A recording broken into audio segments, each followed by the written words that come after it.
Hey everybody, if you're joining my live stream, thank you.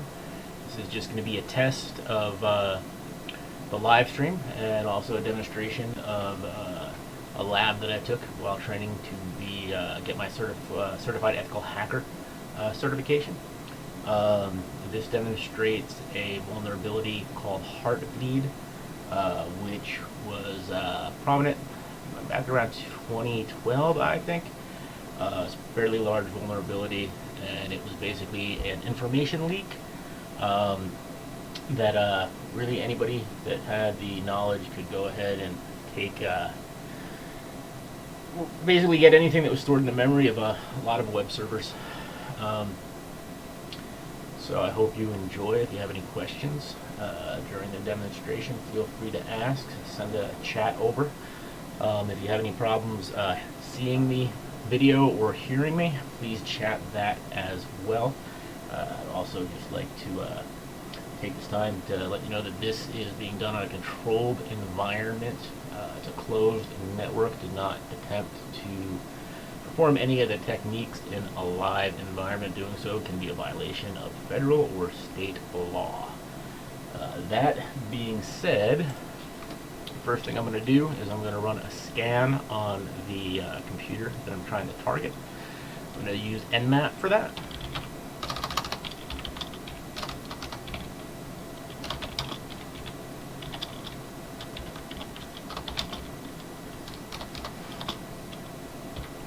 And I'm going to scan all the ports that I can.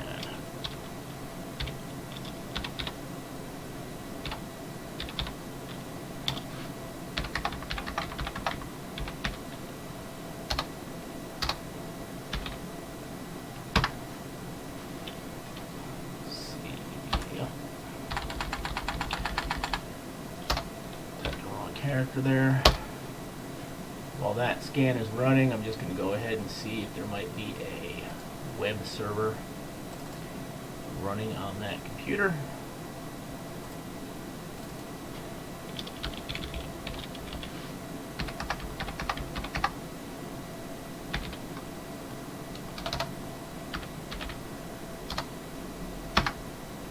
And there is a web server running on that computer.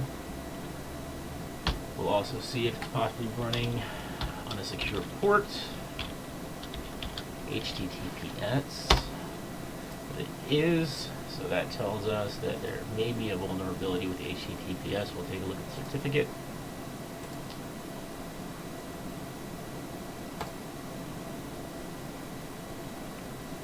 So what I'm looking for when I'm examining the certificate is what version of OpenSSL or TTS it might be running. If it's running a version that is early on, it will be a version that may be vulnerable to the Heartbleed bug.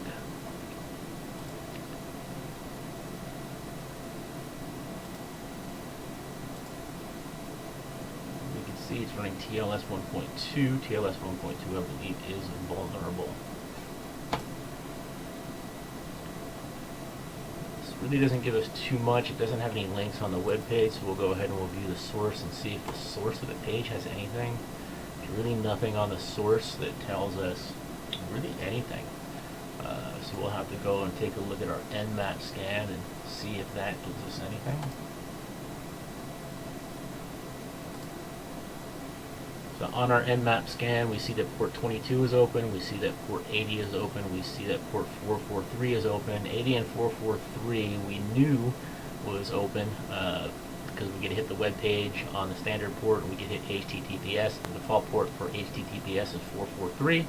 We also know that Secure Shell is running on port 22.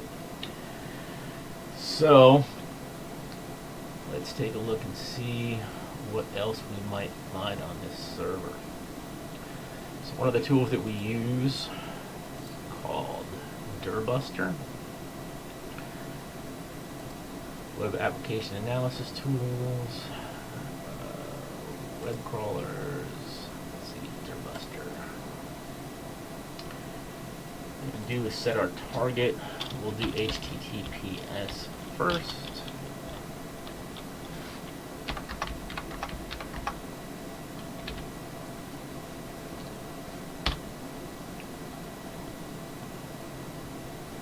this to go faster, we're going to pull out our word list.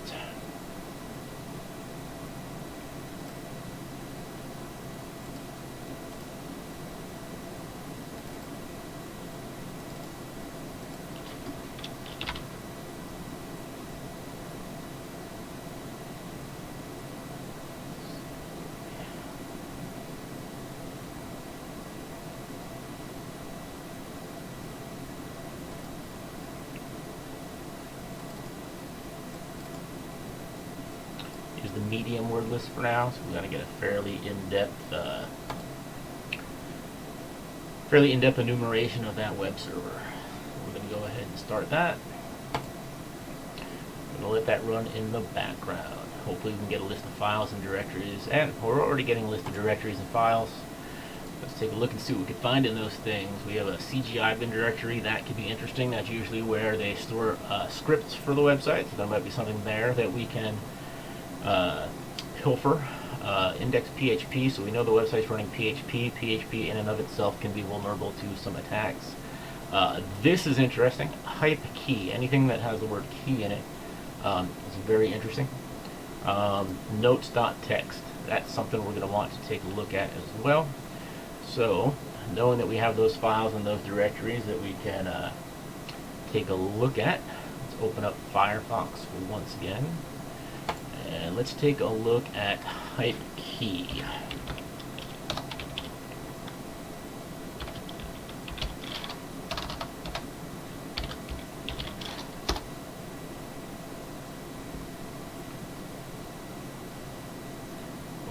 Not found.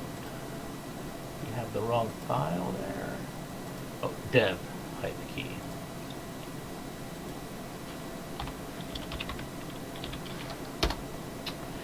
So it looks like what we have here is something with a hexadecimal notation there. So we will take that, do a quick Google search for a hexadecimal to ASCII converter.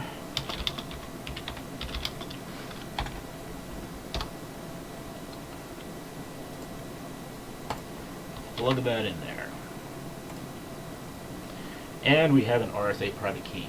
That is very, very bad. We do see that's encrypted, so it's going to require a password to use. So at least it's password protected. So what we're going to do, we'll just copy this, paste that into my working directory, which in this case is Val. This lab is called Valentine. So create a directory called Val. We'll call this private RSA.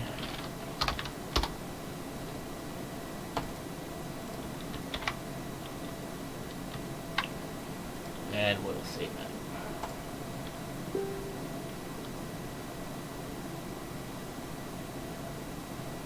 Hey Lou. What are you doing?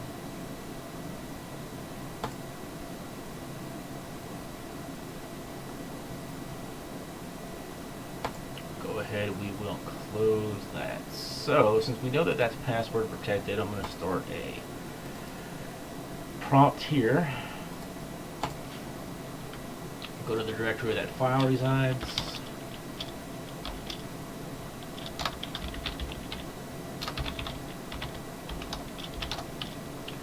And what we're going to do is we are going to try to see if we can crack that password. First I'm going to locate my word list.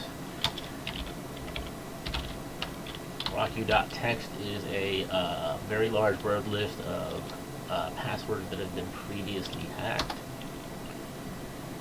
And we're going to use a tool called John the Ripper. Before we can go ahead and crack this with John the Ripper, we have to convert it into a format that John the Ripper can use. And to use that, we're going to use a tool called SSH2John. So we'll go ahead and locate that tool on my computer. It's right over there.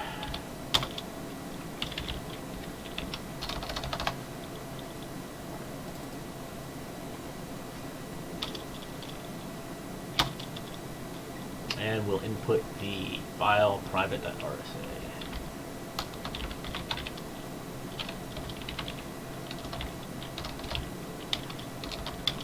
pipe that out to a file we can use, and we'll call that rsa.john.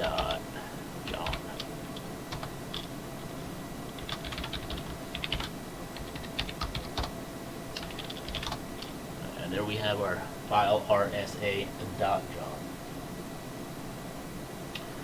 So let's take a look and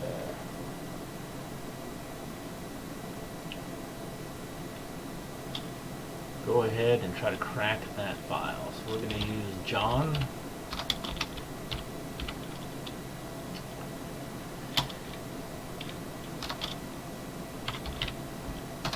We're going to use a word list.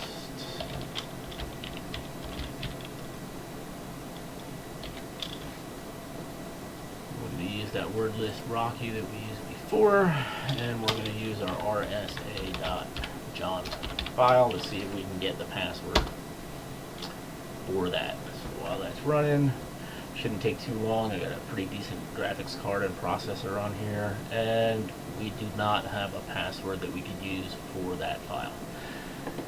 Okay, so we know that that server is vulnerable to the Heartbleed vulnerability. So we have a script, Python script that we could use to try to pilfer some information from that server.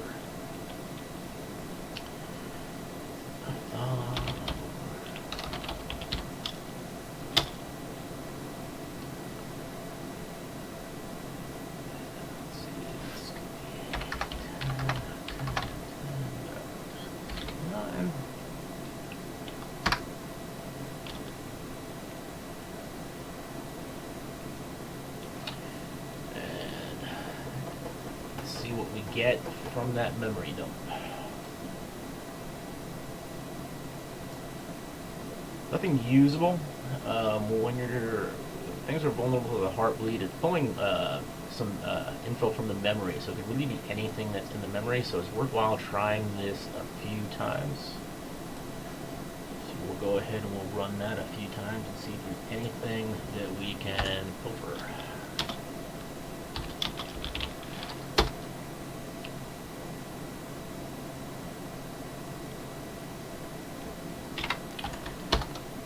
There.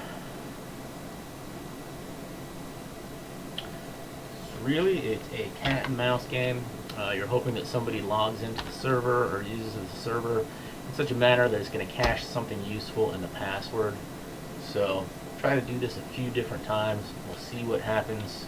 If we don't get anything, what we'll do is we'll perform some actions on the server and hope that if we reload a page, shut the server down, access a couple of directories, that we may be able to get some information from the memory that we did not see before, because right now it appears as if we're just getting the same stuff over and over again, so there's really nothing going on that server that's causing anything to be put into memory that's anything that's going to be of anything useful to us. So we have our dirbuster scan over here. We can see that there's a couple of interesting things. There's an encode and there's a decode PHP. There's also note.txt. So let's go take a look at that file. See if after we take a look at those files, we might be able to pull something a little bit more useful from the server. Let's go back to our web page here. We have the hype key. Before we do anything, let's just reload the web page. Go back to the main page, reload that as well.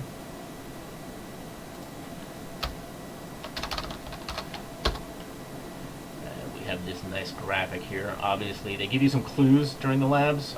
So this bleeding heart is obvious that this was going to be a Heartbleed bug. If you're doing this for a pen test, it's not going to be so obvious. But it's a lab, so they definitely give us a little bit of help in those regards. So let's go back to our terminal, see if there's anything of use for us in this memory buffer.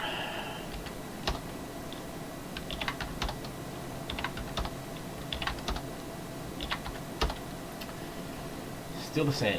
So we notice that they have a couple of scripts here. There's encode PHP and a decode PHP, so we might as well go and run those scripts. see if there's anything that will get us any information. So let's just put in the word hello in this decode script. Submit.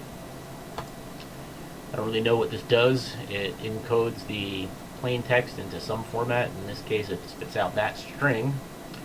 If we go to decode, we put that string in, chances are it's going to tell us hello.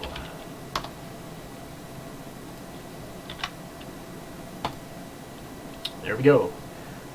That script may require authentication to run on the back end, so taking that into consideration, let's take a look at our terminal again and see if there's anything in the memory that is going to be of any use for us. Run this a few times.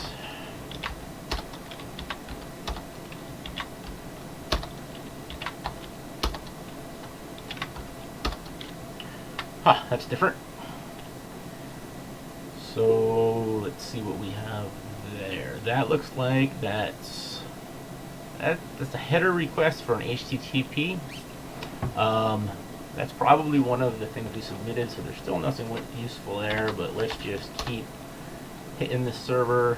Some random bytes of information as well, but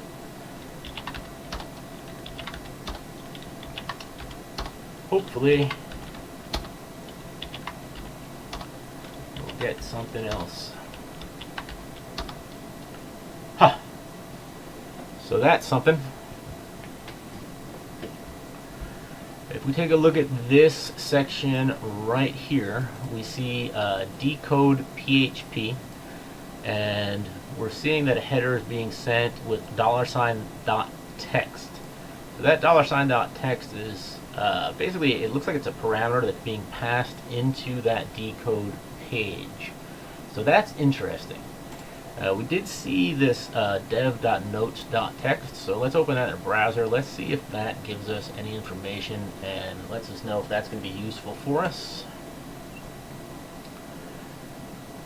Fix decoder and encoder before going live. Make sure encoding is only done client side. Don't use decoder and encoder until any of this is done. So we have a script that is running server side. So if that server runs on, that server requires authentication, or that script requires authentication, what we're seeing here in our terminal may be an encrypted password string. Now, if you take a look and you see these two equal signs, that is going to tell me that that is more likely than not probably a base 64 encoding, which is something that you see quite often online, and especially in these labs.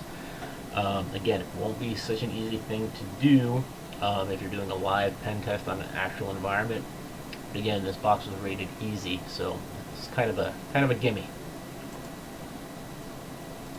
Let's post that here. And we have a tool here, base 64 decode encode. It's going to be hexadecimal, we're not going to need.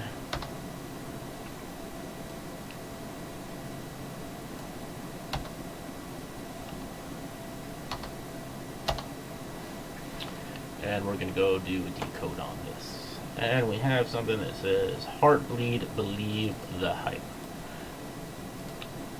Could be a password. From doing this lab before, I'll tell you that it is a password. But it's suspicious considering it was used for a script that looks like it was supposed to be written down. So if you're kind of trying to get yourself in that mindset of what is this, that's kind of a giveaway. We'll go into our Val directory.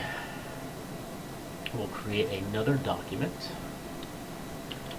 We'll call this password. And we'll go ahead and save that. We don't have a username at this point, so it's going to be a shot in the dark. We can try a bunch of different usernames, but let's go back to our website and see if there's anything that gives us any information. We did have at one point, I think it was dev-hype.key.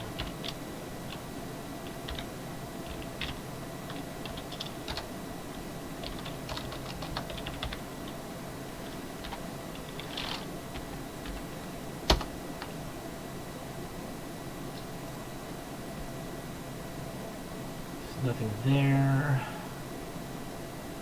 Let's take a look at that RSA key that we had. Go back into our Val directory.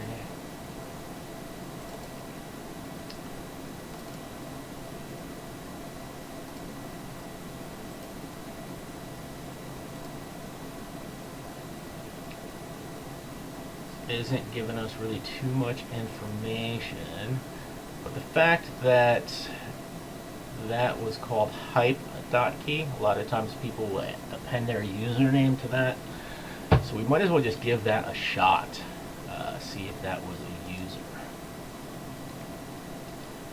Doesn't look like there's anything else here that's gonna give us any information, so let's try hype. Let's just give it a go.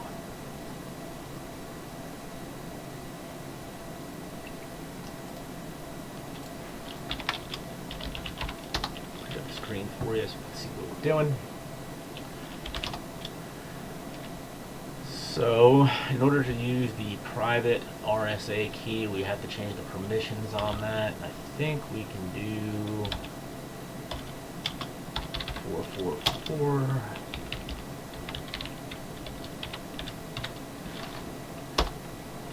And we'll try to use that to the RSA keys, private keys, can be used for many different things, but generally they're used for authentication against an SSH server. SSH is a secure shell server, which basically will give you terminal access to a server as whatever user that private key is identifying as. So we're going to try SSH hype at 79.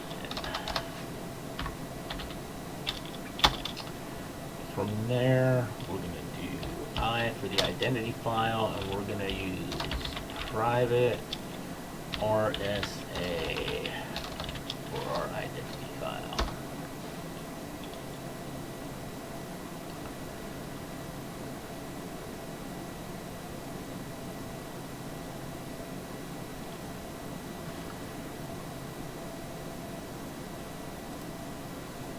Oh, and it looks like that's going to let us in.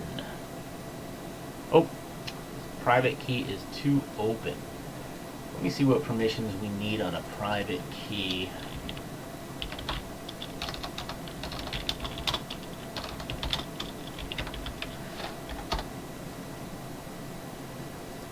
I think we just need read-only access on that. Well, it's going to be 400, not 444. So let's change the permissions on that to 400. Let's make that read-only only to us. Try to authenticate one more time.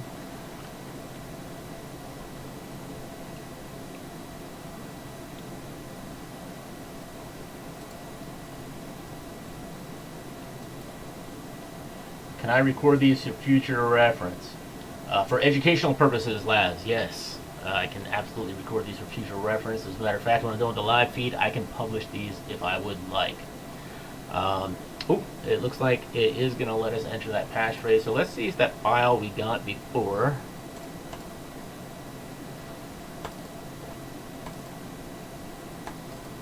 is going to work. Copy that.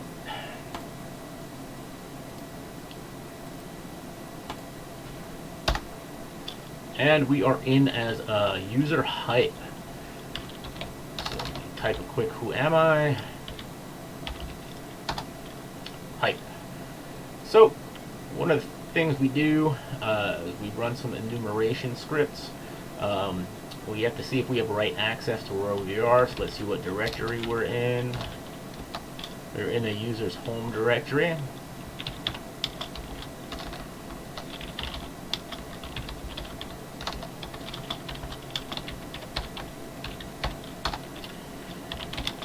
And right now I'm basically testing to see if I can write to this directory. I can write to that directory. So I want to run an enumeration script and see if there's anything that we can find. So in order to do that, the first thing I'm going to do is I'm going to open up another terminal.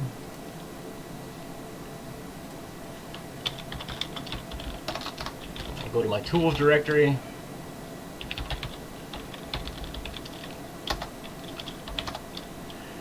And let's see, where's the script we're going to use? We have a Linux enumeration script, so we'll just change into that directory.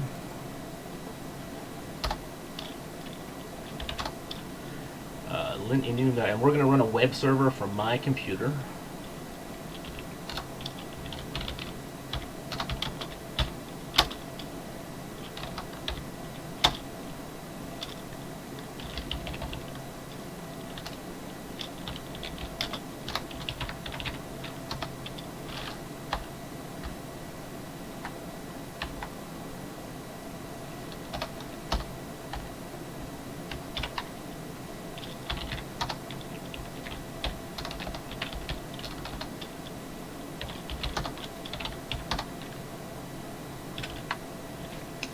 Dang.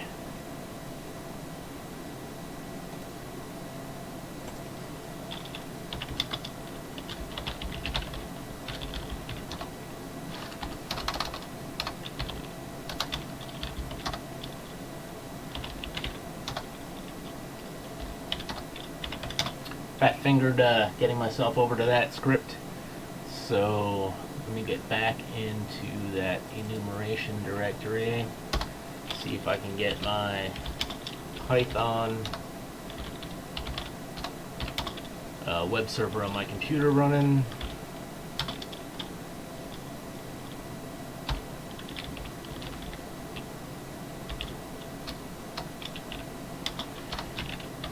If I can remember the command, it would help.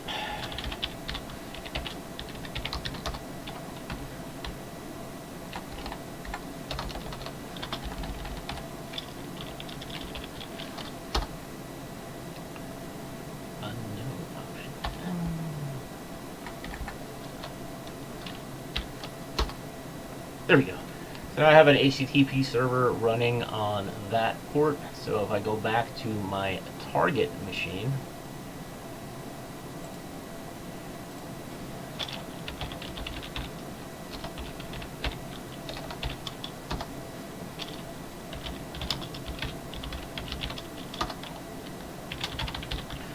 what I'm doing is I'm getting the IP address of my local machine here, so I know what to connect to on our target.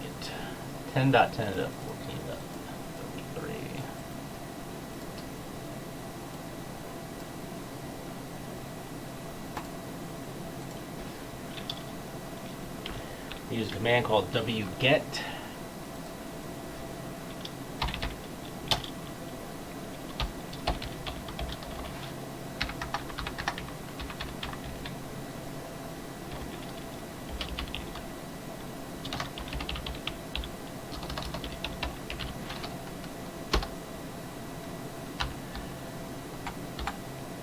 Put the port.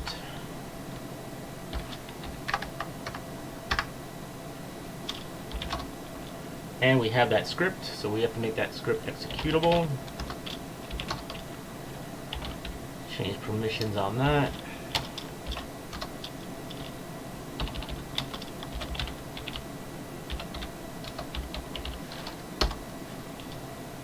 And then we're going to run that script. See if it tells us anything useful about this particular server that we're on.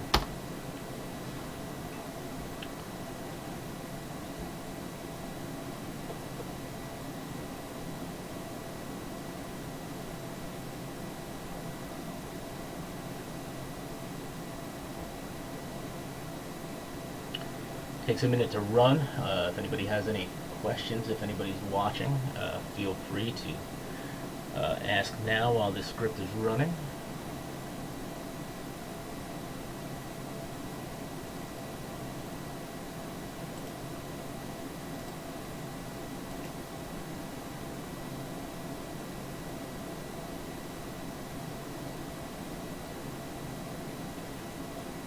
Should just be another minute. The scan is complete. And we scroll through. Actually, we don't really have to scroll through too much. We have history. So this user hype is actually storing his command history, and some of these commands look a little bit Interesting. So we have here tmux. So tmux is used to connect to a terminal session. So there's a terminal session that's running on this computer, and if that is running as an elevated user, we have a potential to get a root shell. So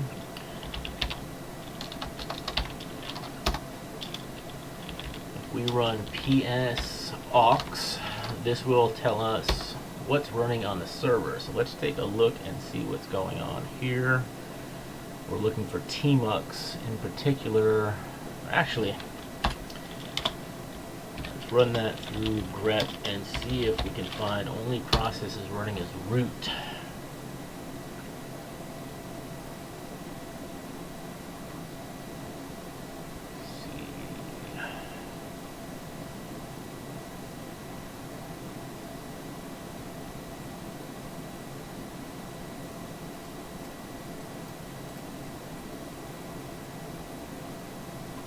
Right here. So we have user tmux s. So there's a terminal session running as root. So we might be able to connect to that. And if we just hit the up arrow, we should be able to access this user's history.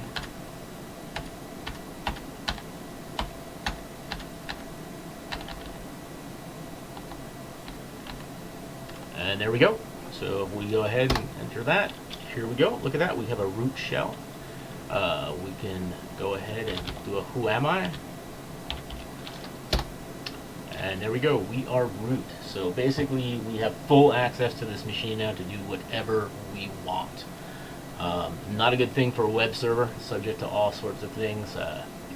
Defacement, if there is a database running on there, pilfering users from that database, especially if they use the same passwords as they do for everything else. We can grab the password file. It's pretty much an open machine at this point. I'm going to go ahead and exit out of this machine. And that is it for this machine. Didn't take me too long to do this now. I've been live for just about 30 minutes or so. When I first did this machine, it took me about 4 hours. I had no idea what I was doing. But it was definitely a learning experience, and it also fit in pretty good with the classes that I was taking. Because we actually, there's a section on there for web hacking, and one of the vulnerabilities there specifically was the Heartbleed, so I know I'm going to be tested on that, so having some hands-on experience will definitely help in those regards. So we'll go ahead and delete that folder. Not going to be using that one anymore, and close down my virtual machine. So I want to thank everybody here for joining me on this live stream. I think it went fairly well. Not too many people watching it. That's fine. This was a test. So can I use this method to send messages that cannot be traced? Depends on what you mean, Tom. Secure shell is something that is used for encrypted communications, not in and of itself, not encrypted communications, but it can be used to create tunnels for encryption. So if there's an instant messaging service or something like that that you need encrypted, there's ways to go about setting that up to tunnel through SSH, but it's not very convenient. It's not I wouldn't say it's the recommended way for secure communications. There's plenty of other apps, and there's plenty of other things you can use for encryption. When I start doing tutorials and classes on internet anonymity and basically securing data, I will cover encryption, and there's many options out there that are going to be way better for anything that I've demonstrated today. This was specifically a demonstration of that Heartbleed vulnerability, specific to hopefully most web servers for that Heartbleed vulnerability are patched at this point, so you hopefully shouldn't see that stuff out in the wild. But yes, there are definitely better ways for secure communication than secure shell or tunneling messages through secure shell. Um, yeah. Anybody have any other questions at this point?